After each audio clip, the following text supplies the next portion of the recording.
Welcome to NTD News. I'm Stephanie Cox. The Trump administration finalized a rule today that could deny visas and green cards to immigrants using welfare programs. NTD reporter Jeremy Sandberg has more on the rule that President Trump says is meant to reinforce self-sufficiency and personal responsibility. The rule is meant to ensure immigrants maintain self-sufficiency and personal responsibility. Throughout our history, self-reliance has been a core principle in America. The virtues of perseverance, hard work, self-sufficiency laid the foundation of our nation and have defined generations of immigrants seeking opportunity in the United States. Federal law already required anyone seeking a green card and legal status to prove they would not be a burden to the U.S., what's called a public charge. The new rules will expand the range of programs that could disqualify them. It's not the deciding factor, which is why we continue to use the totality of circumstances test. U.S. citizenship and immigration services officers will now weigh public assistance along with factors including education, household income, and health to determine whether to grant legal status. This administration is promoting our shared history and encouraging the core values needed to make the American dream a reality. Under the rule, an individual who receives one or more designated public benefits for more than a year within any 3-year period will be defined as a public charge. The plan will take effect for applications filed after October 15th this year and is expected to affect approximately 400,000 annual applications. The rule aims to provide long-term benefit to taxpayers by ensuring immigrants who gain permanent residence will not be reliant on the welfare system, at a time when the modern welfare state is both expansive and expensive. Jeremy Sandberg, NTD News. Jeffrey Epstein's alleged suicide has sparked more questions than answers after a life marked by wealth, power, and years of sex crime allegations. A prison consultant and criminal justice expert spoke with NTD's Jeremy Sandberg to shed some light on what might have occurred behind the scenes. Epstein's controversial death has left behind a mass of unanswered questions, largely centered around how the Metropolitan Correctional Center allowed it to happen. Prison system expert Larry Levine says in the special housing unit where Epstein was held, guards are directed to check on each inmate once every 15 to 30 minutes. But recent reports indicate Epstein was unattended for several hours the night he died. What were these staff members doing for several hours if they weren't going by and checking on inmates? Levine stated the situation indicated a physical lapse, with the most likely scenario being staff members failing to execute their responsibilities. So where was the lapse? It was with the BOP. They gave Epstein opportunity to kill himself by putting him back in his cell, and they gave him the means of doing that by leaving some unknown object in there for him to use. Law enforcement officials have stated that there are 9 cameras that monitor inmates entering and exiting their cells, but not inside each cell. Mysteriously, reports revealed that surveillance footage of Epstein's cell from the time of the incident does not exist. I think it still exists and they don't want to release it. Remember, El Chapo was just there a few days ago. This is a well-maintained special housing unit for high-profile inmates. Levine reasoned that, based on the high-level security clearance required to enter the special housing unit, the infraction must have been an inside job. BOP is understaffed, underfunded. I think they need better training for the staff members, and maybe they need to put more correctional officers inside the SHU to monitor the inmates to prevent something like this from happening in the future. Jeremy Sandberg, NTD News.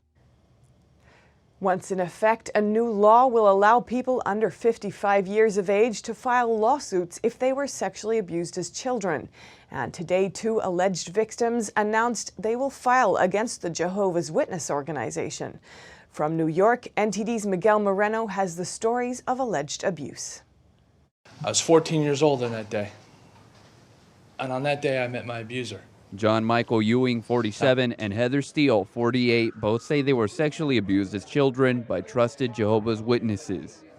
I want to come forward so other people have a voice. It's not an easy situation to come out and tell this kind of story. She alleges she was sexually abused by an elder of the religion, Donald Nicholson. Once she told her family what happened, she said that religious leaders urged her not to cooperate with law enforcement, but she did anyway, leading to his arrest and 3 years in prison. She now wants compensation. Because I have had no justice in the situation. Yes, he did go to prison, but it was for such a short time. For 6 months, Ewing said he was abused by Mike Rust, who was appointed by the Jehovah's Witness organization as a ministerial servant. After speaking out at age 21, he and his alleged abuser were disfellowshipped for practicing homosexuality. The organization took no legal action against Rust, and the plaintiff's legal representatives told of a similar but larger situation in Australia in 2017. A government-appointed royal commission investigated the Jehovah's Witnesses there, a population of about 67,000, and determined that there were 1,800 molested children and about 1,000 perpetrators. This lawsuit will be filed against the 8 leaders of the governing body of the Jehovah's Witnesses, which is the religion's leading organization. Other entities will be included. Earlier this year, Governor Cuomo signed the Child Victims Act, and this act is what will allow Heather and John to file lawsuits against their alleged abusers on August 14th. Miguel Moreno, NTD News. And as a result of thousands of protesters occupying the airport, all flights out of Hong Kong have been canceled until at least Tuesday.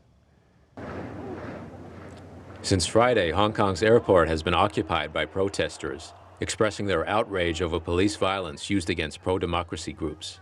Unlike previous demonstrations, protesters filled both the arrival and departure halls, but the crowds remained largely cooperative. They are holding up signs and handing out flyers to travelers, asking for understanding and support. They're organized, and they're able to tell different people in different languages to to inform us of what's going on. So it's very nice and it's informative. Hong Kong flag carrier Cathay Pacific Airways bowed to pressure from the Chinese regime. Earlier, Cathay CEO John Slosser had said the company would not prevent staff from joining the protests. But in a memo on Monday, Cathay outlined a zero-tolerance approach, telling staff that anyone who supports or participates in illegal protests in Hong Kong could be fired. Cathay confirmed that 2 employees and 1 pilot have been removed from duty. Shares in Cathay Pacific were down 4.5%, closing at a 10-year low on Monday. The Hong Kong government has urged protesters to leave the airport, while police haven't ruled out using tear gas to disperse crowds. Allegations of excessive force by police prompted a petition to the White House on August 10, calling urgently for medical army to offer aid to Hong Kong civilians. The campaign reached the goal of 100,000 signatures needed to trigger a response from the White House in just 2 days. Pro-democracy protests in Hong Kong on Sunday, seeing the bloodiest night so far, with multiple clashes between police and demonstrators. Protesters at Hong Kong's airport wrapping their eyes with bandages and holding banners saying "Police, return the eye." They are referring to a female protester said to have lost her right eye after police shot a projectile at her on Sunday. This is just one emblematic case of alleged police brutality that has sparked outcries as violent clashes have intensified. Sunday night, a bloodied protester was wrestled to the ground by Hong Kong police. He moaned in pain, saying his front tooth has been knocked out. Police also arrested protesters at a subway station exit and chased after them inside the station. Protesters say they have detected undercover police among protesters. This footage from Sunday night shows several men dressed in black were helping arrest protesters. Authorities in mainland China accuse protesters of throwing gasoline bombs at police. They say protesters have showed signs of terrorism and praised Hong Kong police for stopping the violence. In recent days, however, Hong Kong's radical demonstrators have repeatedly attacked police officers with extremely dangerous tools. Observers worry the terrorism label could imply tougher actions from Beijing. Such violent crimes need a resolute and hardline crackdown, showing no mercy in accordance with the law. Protesters said in a press conference today that Hong Kong police turned subway station into gas chambers by firing tear gas at protesters inside. The protesters are repeatedly being called and treated like cockroaches by the police. They called it psychological manipulation and said it's dehumanizing. Hong Kong's pro-democracy protesters have been on the street since June. They are demanding the government to withdraw a bill that would allow extradition to mainland China. They also demand rights of direct election. The Amnesty International said in a statement today that the Hong Kong police have once again demonstrated how not to police a protest. Penny Zhou, NTD News. In Malaysia, people from all over the world joining the search for a missing Irish teen. The 15-year-old disappeared on August 4th, a day after her family arrived at a rainforest resort. The mother of missing Irish teen appealing to public today for any information that can help find 15-year-old Nora Ann Quarren. The search has continued for almost 10 days around the dense jungle hiking trails near their resort. The family says Nora has a learning disability and would never have left on her own. She has been vulnerable since the day she was born. She is so precious to us, and our hearts are breaking. We are appealing to anyone who has information about Nora to help us to find her. Over 300 people have joined in the search, and investigators have come from Ireland, France, and the United Kingdom, and 2 Malaysian shamans. So we just purposely come here to help up to search for the girl, the missing girl. As I know that the police, they need more help, especially hikers and hashers, because usually hashers, they run around in the jungle, so they know, like, quite familiar with all these routes and trails, you know, so these are the help. We're trying to help as much as possible to find the girl. The missing girl's family is offering a $12,000 reward for finding the girl. The reward was donated by an anonymous Belfast-based business. Emily Ho, NTD News. A human rights lawyer has been missing in China for 2 years now. His family in the U.S. received some encouragement after they got a letter from President Trump. NTD's Eileen Ang has the story from the press release announcing the letter. 我所做的一切吧，我就觉得不仅是为我先生，更是为了我的孩子。 China's well-known lawyer and human rights activist Gao Zhisheng has been missing since August 2017. His family and friends haven't been able to contact him since then. They believe the Chinese government put him in a prison. 我们唯一的希望就是高志能活着，他只要能活着，我们就有团聚的这种希望。 His wife asked a pastor to help write an appeal to President Trump. This July, they received a reply. As a nation, we believe that every human life has dignity, wrote the president. We continue to hope that one day, oppressed and persecuted people around the world will enjoy the same universal human rights that we celebrate here at home. 其实我认为信写上去可能不太会有什么希望，没想到呢，7月份24号26号我收到信的。 As a devoted Christian, Gao criticized the Chinese Communist government's human rights violation on religious groups like Christians and Falun Gong practitioners. In 2005, he wrote letters to China's top leaders urging them to stop persecuting practitioners of Falun Gong, a spiritual meditation. He was imprisoned and tortured until his teeth fell out, and also now suffers from psychological abuse. His wife and 2 children managed to escape to the U.S., where they continue to petition for his release and to let the world know about the communist regime's cruelty. There's a lot of hope, I think, for this cause and to dealing with mainland China through the president. So I hope he can help get the release. In 2012, a movie was made about him, Transcending Fear, the story of Gao Zhisheng. In 2017, Gao wrote a book predicting the downfall of the Chinese Communist Party. Many people know of his story and will continue to pressure the Chinese government to release Gao and let him reunite with his family. NTD News, Santa Clara, California. Moving now to China, with the U.S.-China trade war turning into a currency war. Former Trump campaign economic advisor Stephen Moore says the Chinese economy is facing huge downside risks. He says the Fed should cut interest rates ASAP to deal with deflation. Last week, the RMB exchange rate against the U.S. dollar fell below the 7 yuan mark, shaking global markets. Economist Stephen Moore sees it as a short-term fix to deal with increased U.S. tariffs, but it doesn't fix any long-term problems. Essentially what you're doing when you're manipulating your currency is you're driving down the value of the yuan. And that makes the Chinese people poorer because it means that the yuan that they hold buys less than it would. Moore pointed out that the fall of the RMB exchange rate is a further blow to the fragile Chinese economy, since so much of China's assets are dollar-denominated. He thinks China is in for an economic freefall. I don't think the Beijing leaders really understand how vulnerable China has been. If we can't trade with China, we sneeze. If China can't trade with the United States, they catch pneumonia. President Trump said Friday he is not ready to reach a trade deal with China. Beijing refused to make concessions in the last round of trade talks, which disappointed Washington. Moore says it's a critical moment now, and Trump cannot make any concessions to China. This is an important moment in world history. The United States cannot capitulate and cave into China. It cannot. That would be the worst possible outcome. I would rather have the trade war go on than see Trump retreat in any way. Moore says China has to make the next move, which needs to include some concessions. If they do, the United States will make concessions too, but it's a precarious moment for the United States, China, and the whole world economy.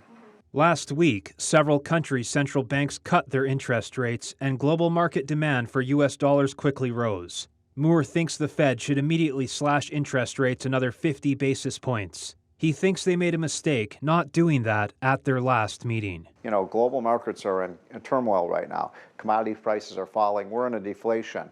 And the Fed has to cut that off immediately by having an emergency meeting and correct. Reporting by Kitty Wong, NTD News. Norwegian police admitted on Monday they received a tip last year about the man suspected of shooting at people inside a Norwegian mosque, but decided not to launch an investigation at the time. Norwegian Security Services, or PST, admitted getting the tip hours after the 21-year-old suspect appeared in an Oslo court. Based on the tip, the PST and the police cooperated without finding any grounds for pursuing this tip further. The security chief added that the tip was vague and did not indicate imminent terror planning. Eyewitnesses said the suspect entered the Al-Noor Islamic Center with several guns, but was overpowered by a 65-year-old member of the mosque who managed to wrestle away his weapons. The man suffered minor injuries in the skirmish that followed. A few hours later, police discovered the body of a young woman at the suspect's address, later identified as his stepsister. Investigators will explore whether the would-be shooter had links to any domestic or foreign extremist networks, although they have said that they believe he acted alone. Online postings under the suspect's name, made shortly before the attack, expressed admiration for the massacres at 2 New Zealand mosques in which more than 50 people were killed. The court hearing will not be open to the public. Cindy Drucker, NTD News.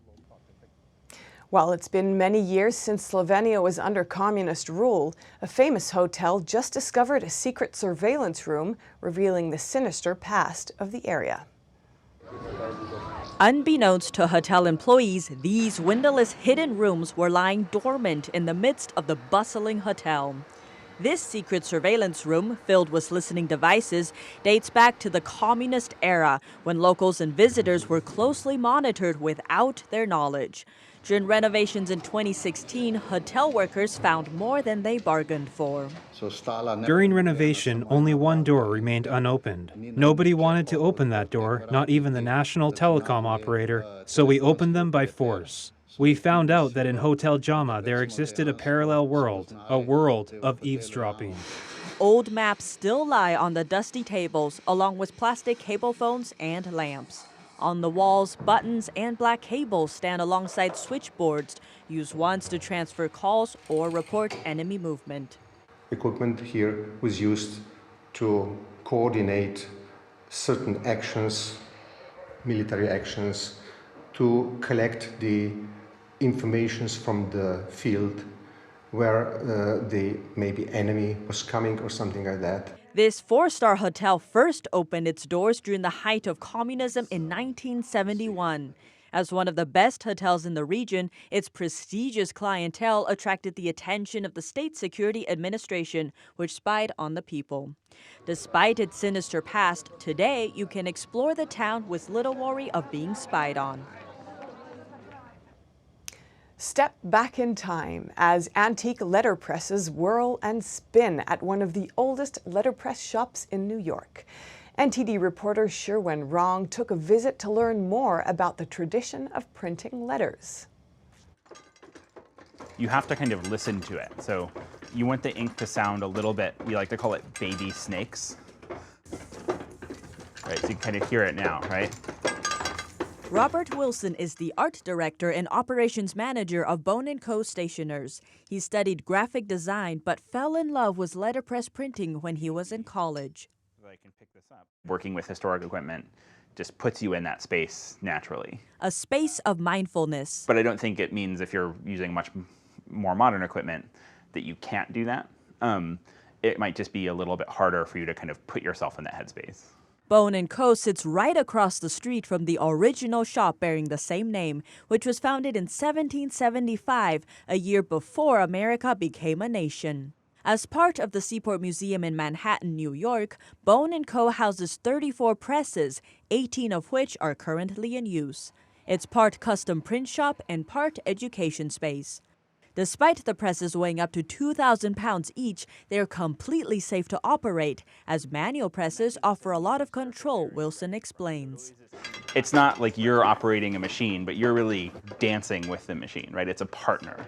The history of printing, handmade or not, goes back to antiquity. Wilson says there are ties between letterpress printing and graphic design. If you think of letterpress printing really starting with the invention of movable type, right? So everything that was made before 1448, when Johannes Gutenberg invented movable type, was either carved from a wooden block or handwritten or painted.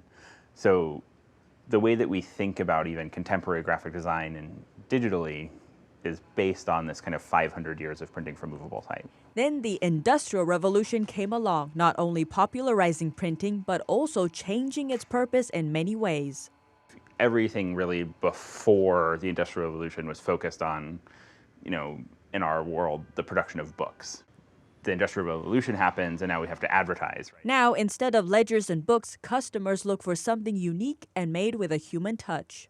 So we want to do everything in our power to make the most well-crafted thing, right? But then kind of, I think, greater than that is we want to give them something that they feel invested in. The letterpress creates things that have a story instead of being mass-produced. And being in a place where I can kind of also do research and also kind of do, kind of historical analysis and then bring that all together in something that's a really beautiful product, right? That's really fulfilling. That is exactly what people come to Bone & Co. for, a piece of living history. A family is calling it a thrill of a lifetime after they captured video of what they believe was a great white shark swimming right next to their boat. It's a shark right there. Mom, that's a shark. It happened on Cape Cod Bay off the coast of Wellfleet, Massachusetts.